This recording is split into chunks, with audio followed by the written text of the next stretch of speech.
this computer.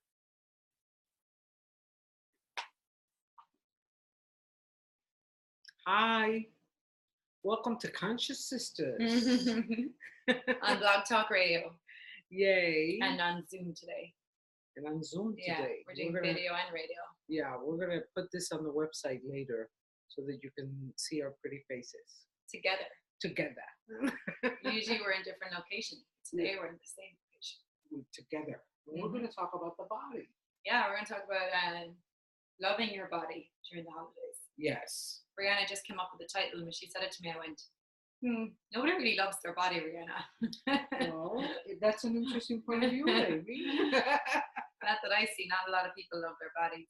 So, well, yeah, what brought that to mind is that, there's so many parties and so much eating. It's and Christmas different time, stuff, yeah. And drinking. Going out, Christmas getting dressed up. And all of that. So, how many point of views do we have, that we don't really enjoy what we're eating because we're already judging ourselves for eating it. Yeah, like I'm eating this cake and I won't even allow myself to enjoy eating. I'm just going to judge myself the whole time when I'm eating it and tell myself, now I'm going to be fat. Yes. Now I'm going to put on loads of calories. Now I have to work out even harder in the new year. And then we try to and then, I hear people do that a lot. Like they try to justify it. They're like, oh, it's fine. I'm just going to do all this new workout in January. But while really keep judging yourself.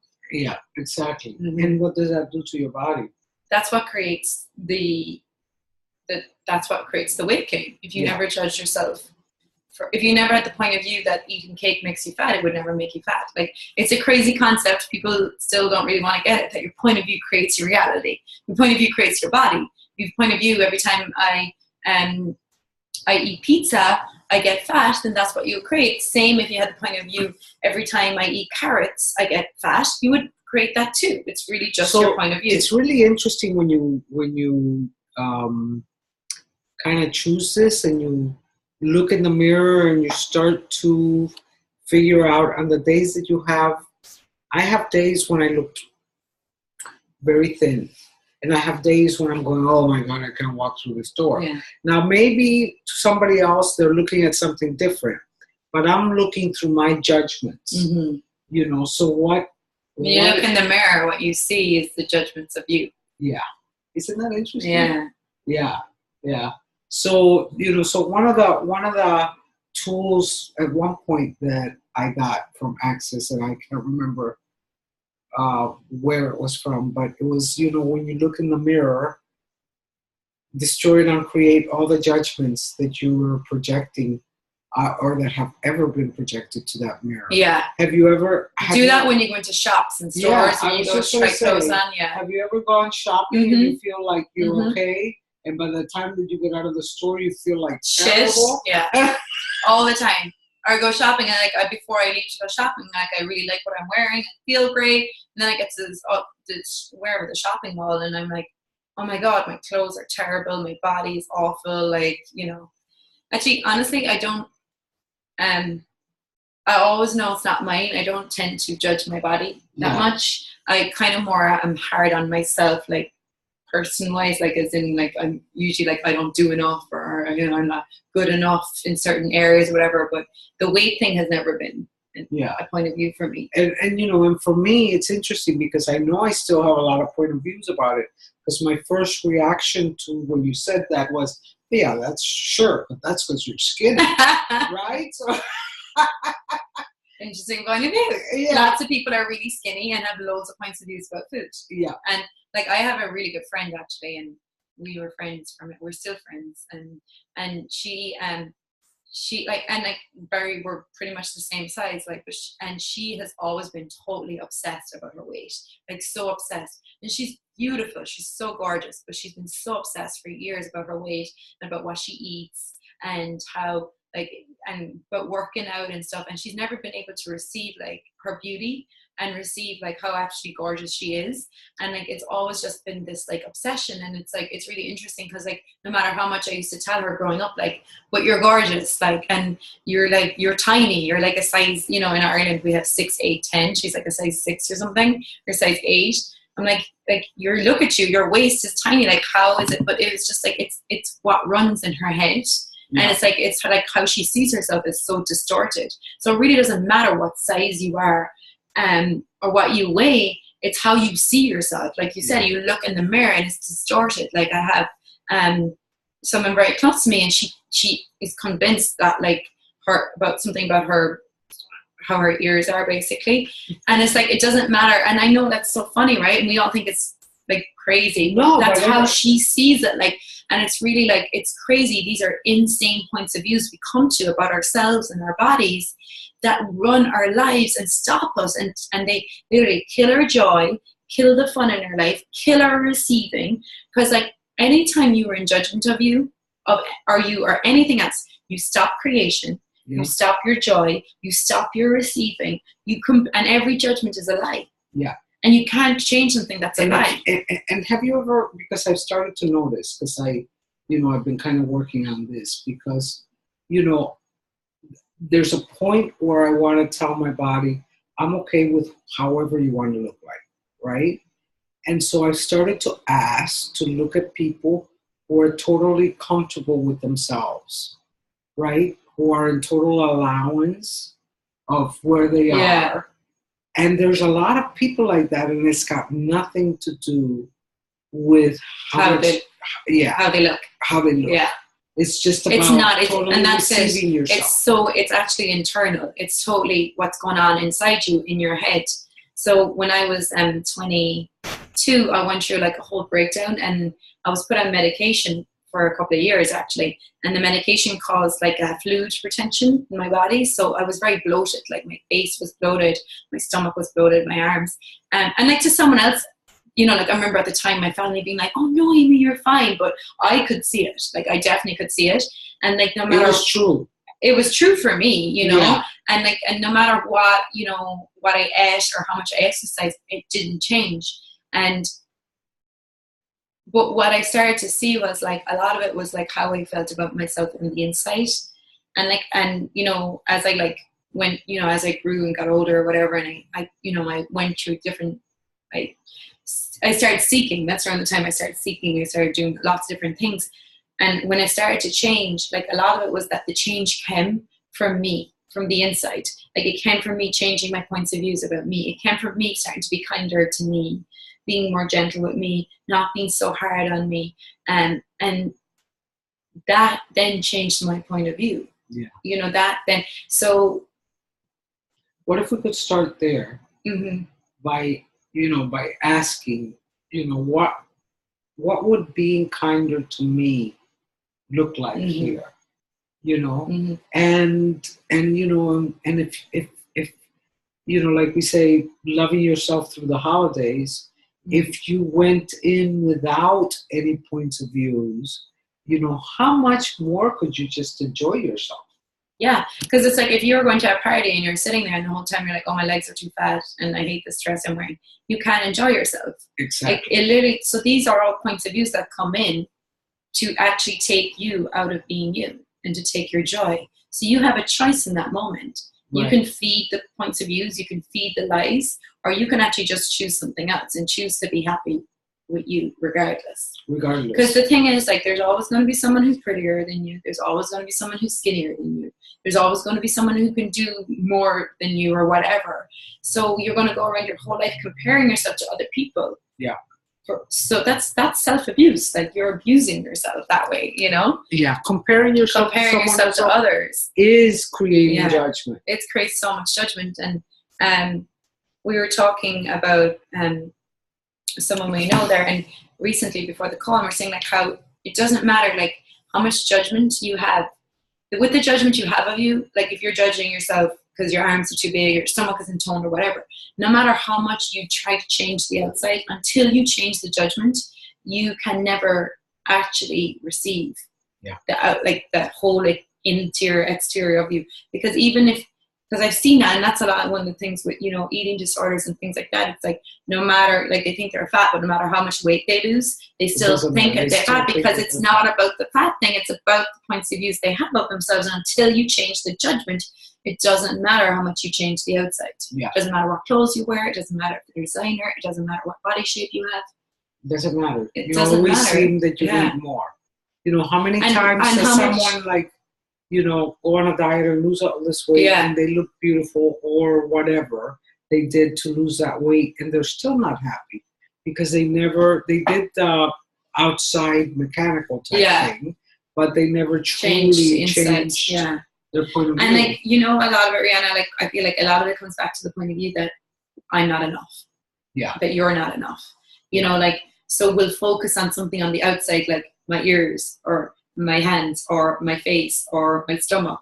And like what you're really saying is I'm not enough here. Yeah. I'm not good enough. That is. And until you change that point of view, you'll always find something on the outside that's not right. Or, And what, if you truly kind of like received yourself, what would that change? Like if you say, okay, body, I'm going to love you just the way you are, I wonder how that would change your day to day. And do you ever meet someone and like you said, like they're like just being them. Yeah. And like, just like, doesn't matter what size they are, like they could, you could get a much larger person who's just totally loves their body and just is being them. Like those people are infectious to be around, right? Because they don't have the judgment of themselves. So it's like they have an energy and aura about them that just like, and I notice, like even the clothes they wear look great on them. Yeah. No like, matter what, where you would say, I went and tried something on. It looks awful on me. Because that's my judgment of me. Yeah.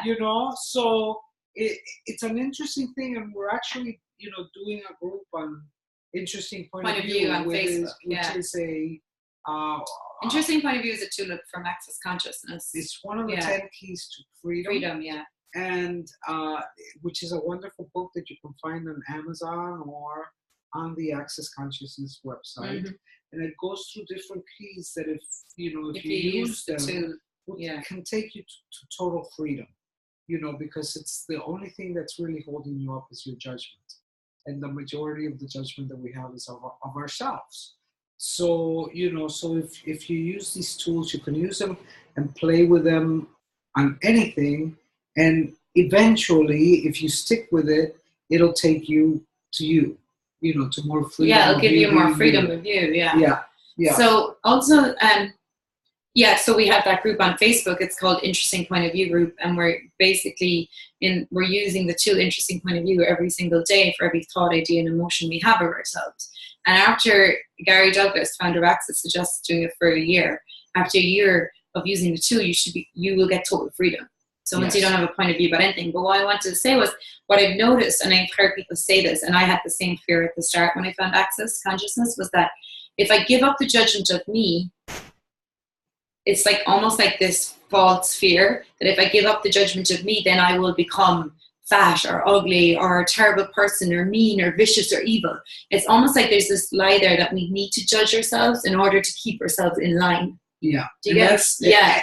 And exactly. I have this interesting point of view that's not very far from the truth, because somehow we have bought the lie that unless we control ourselves, that we don't belong. There's something wrong with us. We have to control ourselves. Yeah. And it's that whole desire to fit in. Yeah. And actually, chaos is one of our greatest capacities. And it's, a wonderful way to create things. And, it's been given a meaning that it's not what it is in this reality. So we are entrained from a very young age to control who we are. And what I love about this is that all these tools help us to let go of all that so that you can truly be yourself, and how much freedom would that be if no matter where you are, if you spend the holidays with your family, with friends or whatever, if you didn't give up you, or your body, if you just were totally present with you, what difference would that make to whatever you do, whether it's the food that you eat, Yeah, well, being present with you will give you and that's, a really great thing to mention, like over the holidays, like being present with you with food when you're around family. And that was one of the areas I would go unconscious when I would go into my family home, I would start eating and eating and eating. Like I would non-stop eat. And when I found Access, I realized a lot of that was so that I could cut off my awareness. So I didn't have to be aware of everything I was aware of. Yeah. And a lot of it's just energetic. It's nothing bad. I didn't grow up in a, awful home or anything. There's just so many different energies you're aware of, and a lot of times we don't want all that information. You're actually cutting off your receiving. Start eating so I can numb out the awareness. Same, you can use alcohol to numb out your awareness. You can use drugs. You can use sex. But like, it's when you're present with you're present then with what you eat.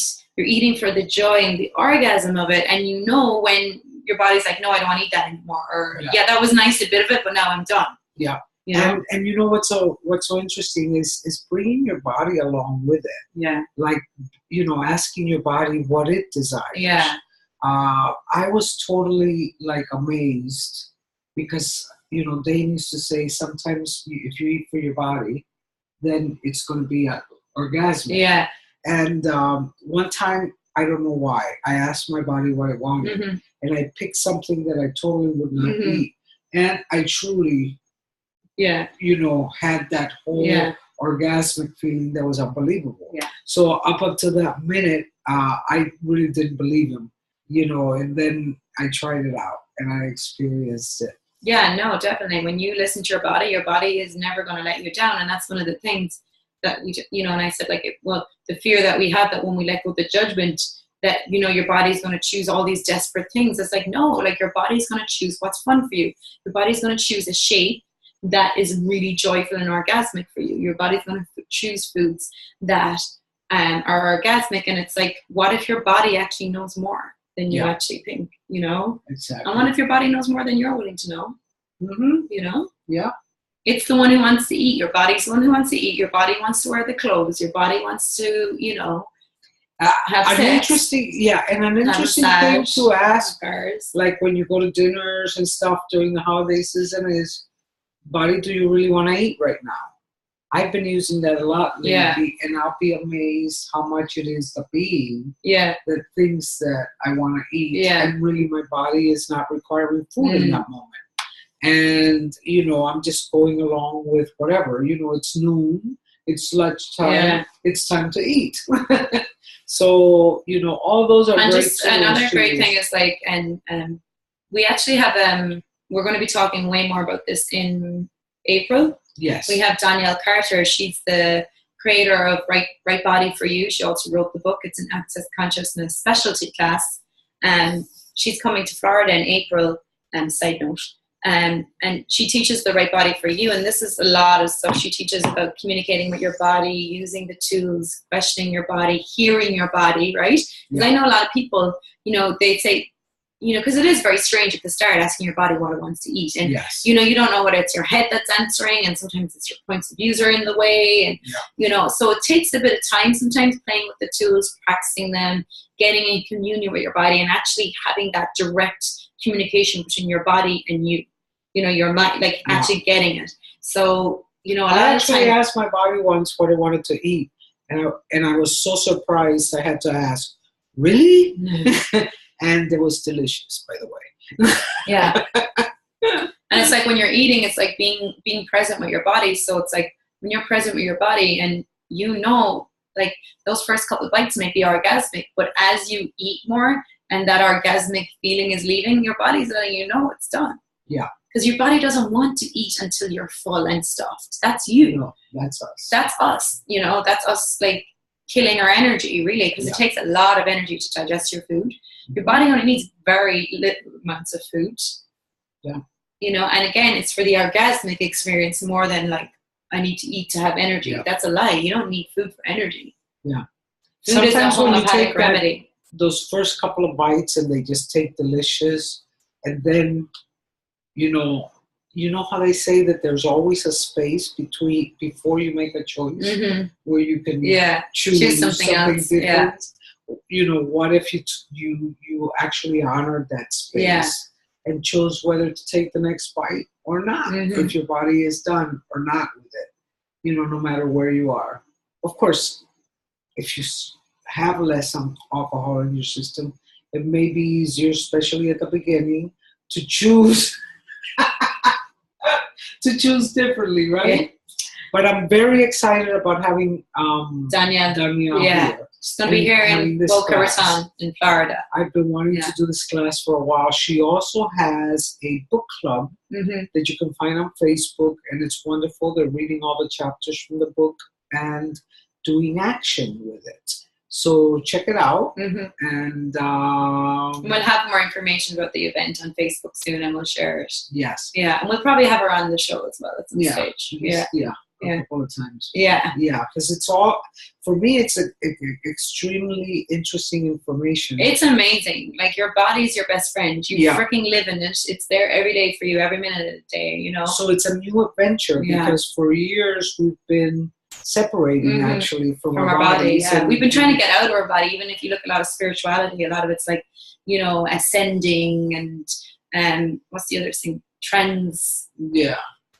Transcending and all these things, and it's all about leaving your body. It's all about getting out of your body. Yeah. You know? So this is, and honestly, what I've noticed in my life was that I've done a lot of spiritual things, and the more freedom that I have reached is the more present I have been with my body and with myself. So, you know, what else is possible? Yeah. We'll give you more information, and thank you for joining us. Yeah. Happy holidays, whatever you celebrate, and be kind to your body. Thanks, guys. Thanks. Bye-bye. See you next week.